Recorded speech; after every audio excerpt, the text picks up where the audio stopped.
மாவட்டம் திருவண்ணாமலை வட்டம் திருமுண்டீஸ்வர கிராமம் என்று சொல்லப்படும் இந்த திருமுண்டீஸ்வர கிராமம் நடுநாட்டு தலங்களில் ஒரு தலமாக விளங்கக்கூடியது.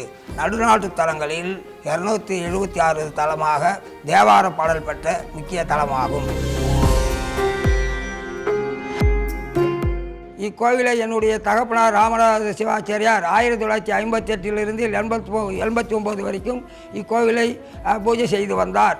89 பிற்பாடு நான் அவர் மகனாகிய கண்ணன் குருக்களாகிய நான் இந்த கோவிலை பூஜை செய்து இதுவரைக்கும் பூஜை செய்து திருப்பணி செய்து வந்து கொண்டிருக்கிறேன்.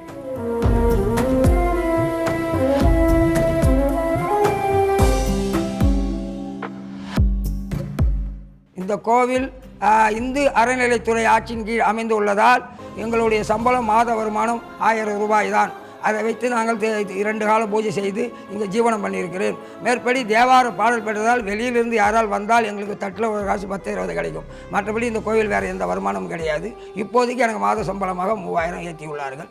இப்போதைக்கு ஒரு வருடமாக 3000 வாங்கி கொண்டு இருக்கிறேன். நாங்கள் சிவாச்சாரியார் பிறந்தங்க. சிவாச்சாரியார் பிறந்திருக்கும் போது சிவத்தொண்டே எங்களுக்கு பெருந்தொண்டாக இருக்கிறது. ஆகால் கிராம சைடில் உள்ள சில ஆலயங்களும் இன்னும் சில பூஜைகள் இல்லாமல் நின்று கொண்டு இருக்கிறது. சிவாச்சாரியார் தன்னுடைய கடமையாகவும் தெய்வ தொண்டாகவும் நினைத்து பூஜை செய்து உள்ளதால் அவர்களும் வறுமை கோட்டில் உள்ளதால் ஏதோ ஜீவனம் பண்ணுறதுக்காக எங்கேயோ யாகம் எடுத்து ஜீவனம் பண்ணி கொண்டு பூஜை செய்து கொண்டிருக்கிறார். வருமானம் இருக்குதோ இல்லை ஜீவனம் பண்ணணும், அவ்வளோதான். ஜீவனம் பண்ணால் எங்கேயோ போய் சம்பாதிச்சு கூட ஜீவனம் பண்ணிக்கலாம்.